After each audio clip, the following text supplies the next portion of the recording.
Aviduran and Nasia, who are going to lead the discussion on their 3 papers.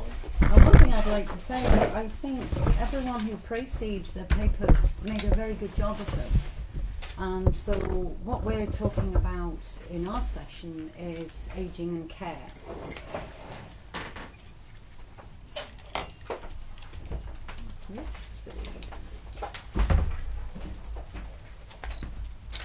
So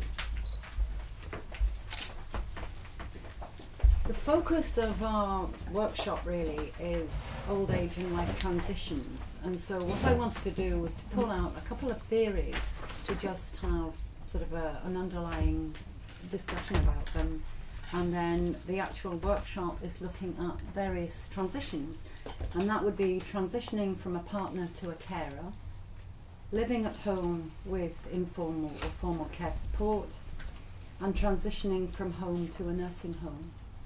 And many people would see this as a negative move, and I would argue this is because our governments are saying that home is best, and that must mean that a nursing home is worst. You know, that's the subtext. And of course the political text of that is it's very expensive to keep people in a nursing home. But having worked in nursing homes for many years, I've seen people come into a nursing home and absolutely thrive. You know, they get well fed, they get plenty of fluids, they get company, they're not worried about meals, and it can be a really nice transition for some people, but we have a very negative view. And probably at your ages you'd be thinking, oh, I could think of nothing worse than going into a nursing home. Whereas at my age I'm thinking I'm going to pick somewhere really good. You know, I don't want to be doing my own shopping and cooking and cleaning. I want somewhere, and there are some really, really nice places. So, in looking at old age, first of all, and I've heard a couple of people say, oh, you know, I'm looking at older people. And this term is overused and underdefined. Who are older people? Over 60? Over 65? You might think older people are 40. When I was 13, I thought older people were 25. When I was 25, and usually if you ask someone who older people are, they'll say somebody 20 years older than them. So now that I'm in my 60s, I go, oh, older people, that's 80, you know? But you're researching people like me. So if you want to ask me any questions on technology especially, I'll be very happy to answer. So, William Osler was possibly one of the first people to look at person-centered care. You know, when people talk about person-centeredness and they start talking about some of the big names in person-centered care, you also have to look back at some of the seminal works. And William Osler was one of the first people to actually say that you don't learn medicine in a medical school, you learn it on a ward. So you wouldn't learn it from a book, you would learn it from the patient. And he would say, listen to the patient because he's giving you the actual diagnosis. And he also said, for those of you interested in ageism, that the effective, moving, vitalising work of the world is done between the ages of 25 and 40, and from then it's downhill all the way. So, be warned. So, who are the oldest old? So how old will you be when you're old? No. You feel old? Yeah. Oh, that's poor quality of life. Who feels old? But yeah. So how old will you be when you are old? 85. You're going to be 85, you're going to be old, okay? Yeah, but I know from where that the demographic mortality tables end at 85, so perhaps at that age you have only one solution, and that's being called. Okay. And do you want to live to be 100? Depends on the life quality. Okay. How many of you would want to live to be 100? Like if I would still be 80. How many of you don't want to live to be 100? Oh, come. Why not? It's not a yes or no. No, I think it's depending depending on the life quality. Yeah. This is what I like. Exactly. We have to negotiate. We need the lawyers here. Yes, indeed. But I think it's not. You get the question. Okay, so this piece of research was done by Kapanen and colleagues. And they sent out postal questionnaires to 1,405 community dwelling people aged 75 to 96. And the open-ended question was, do you want to live to be 100 or not? And about a third of them said yes, they did want to be 100. And of those, most of them were in the older age bracket, mostly male, and they self-rated their health as good. So they probably... So let's have a look. This is the desire for a healthy life. You know, it was with the proviso, I want to live to be 100, providing I stay healthy, or if I've got a good quality of life. Some people said they were curious to see what would happen. In the UK, you get a telegram from the Queen. I think she's going to be really busy at the moment. When you reach 100. I see.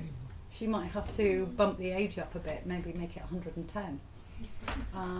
And some people just love life. They like seeing their grandchildren growing up, getting their jobs. They just wanted to keep living. So 2/3 didn't want to live to be 100. They didn't want to become disabled. This is what was being conjured up in their mind. They felt that life would be meaningless, they would be a burden. And this comes up time and time again. I don't want to be a burden. Well, I do. I've looked after loads of people in my life, so I don't see why they shouldn't be looking after me. Loss of independence, loss of autonomy, pain and loneliness. And in fact, a lot of the ageist attitudes we see are from health professionals, because you are the guys that will be seeing people who need care. You won't be seeing all the people 85 on a cruise, or hang gliding, or doing whatever they want to do. You just see the sick side of life. So their conclusions were that people who were curious, optimistic and humorous wanted to live to be an old age. It's a kind of quality of life thing. It's how you feel about your own self. If you're an optimistic type of person, if you're a pessimistic type of person, or just if you're having a bad day. You might want to live to be 100 Piro tomorrow, you know? No? Okay. Maybe it's Finnish. People who felt they had a significant role to play wanted to keep on living. And these optimistic characteristics are actually predictors of a long life. You know, people who don't feel old, people who feel optimistic, tend to live longer than those who are slightly more miserable. And despite the fear of negative conditions and life events, evaluation of life captures hope. You know, all the time there's a tomorrow, something might happen, you know, that there are good things to be had. And the will to live is a predictor of survival amongst the oldest old. What about feeling old? You said you felt old. Yeah. So Nielsen and colleagues interviewed 15 people aged 85 to 96. And 8 of these people reported feeling old. And the 4 characteristics they came up with was the people who felt old. Now, can you do this, Catherine? Can you give the date that you began to feel old? Yeah, Yeah, okay. it was when my cousin got married, When your cousin got married, why did you feel old then? because she's younger than me. So you see that as she was getting old and moving on in life, and so you started feeling old. Yeah. Anybody else feeling old? Oh, what? Can you give the date of when you began to feel old? Did you say you felt old? Yeah. No. Who else felt old? No, but I think we do. I mean, like, this is like, yeah, about like how you feel in different situations. So, for example, I would say that, like, for example, when I was like an intern, like 2 years ago, I was like the old intern because I was older than the others. So I felt quite old because I was like, okay, I mean, I'm late on my schedule. I was like 20 something, I don't know. So I was like feeling old back then. Is that feeling old or feeling grown up? But Or mature? I think it's feeling old. I Feeling mean, I old, would, yeah. if someone would ask me, I would say I feel older. Yeah, I wouldn't say I feel mature or grown up. Can you remember when you were in primary school, and then you get to the final year of primary school? What are you, about 10? And you feel really big. Yeah, then And then you change schools. Yeah. And then you're really little. Yeah. So a lot does depend. Fear of helplessness and being unable to manage one's life situations. I think most people would find that hard. You know, that there would be a time when you used to be able to do something but you can't do it now, if it's very important to you.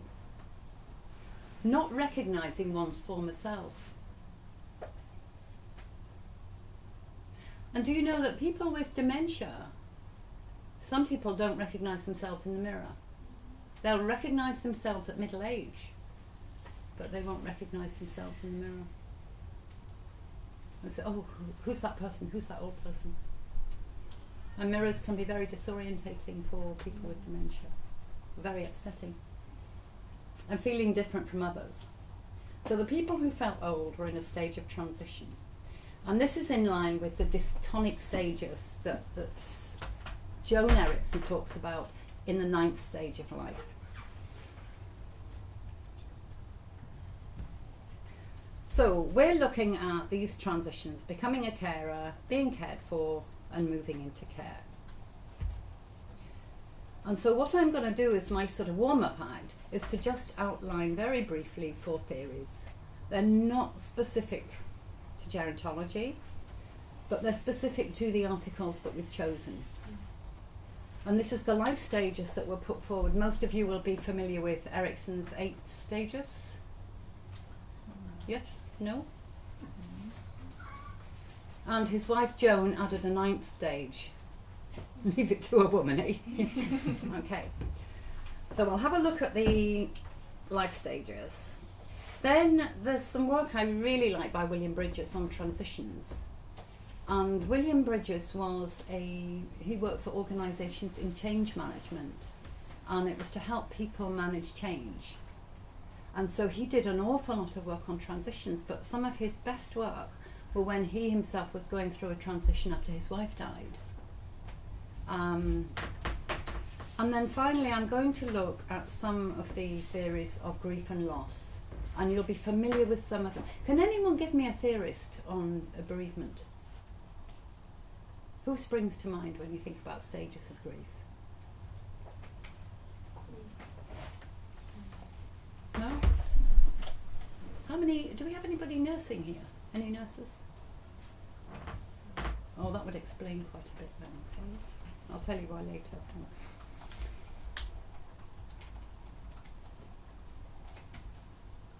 So Erickson's 8 stages, and he started with a syntonic side, the more positive side, and moved to the dystonic side. So he said that in your stages of life, you will go through. Erickson was German, and he was heavily influenced by Freud.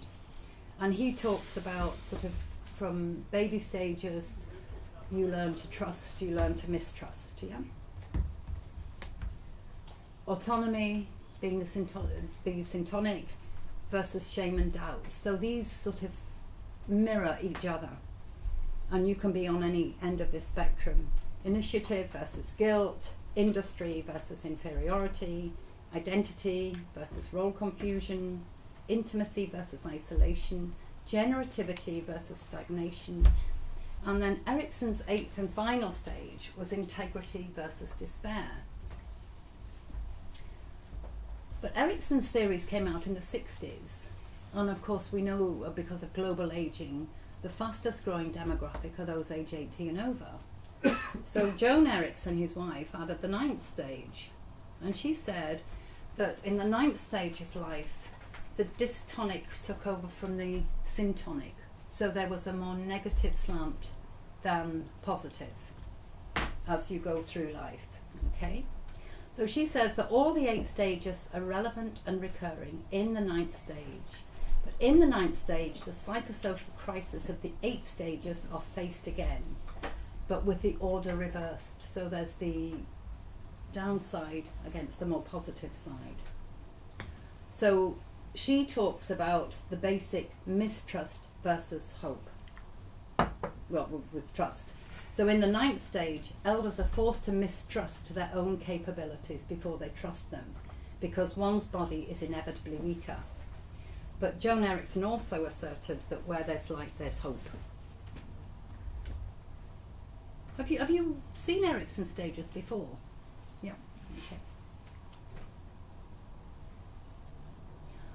So moving on to life transitions, and this is really the essence of what we're talking about with how people are moving from spousal care to being cared for to moving into care. And Bridges' seminal work on transition states that in order to change, you have to go through a period of transition. And this will, and talking to you guys who have been in great transitions since you started on this program, that however positive your transition is, it will always start with something ending. So you will have made a decision to either leave your country or to leave a job in order to sign up. You have left something in order to move on to something else. So you will go through this kind of neutral zone where there'll be a period of confusion, there'll be a period of have I done the right thing, you know, that kind of thing. That was a knowing grin, Frederica. Yeah. And there can be sort of distress involved in this. And then in order to make your transition, then you start embracing a new beginning. Now transitions obviously can be positive or negative. And some people want to hold on to an ending and they don't want this new beginning. And some people can't wait to see this ending. But they've still, to make a decent change, you have to kind of go through this period of transition.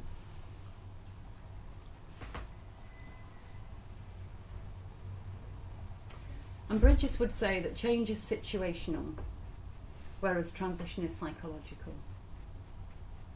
Letting go of an old situation, going through this period of nowhere, and then entering into a new situation.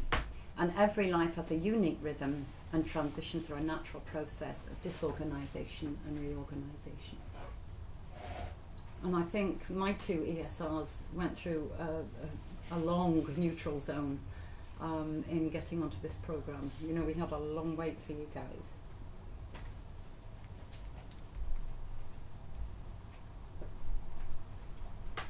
And change will happen. Change happens all the time. And it's how you deal with it that's actually going to make the difference. The other theory that I've looked at is the theory of successful ageing. Have you come across the work of Paul Boltes? Yes.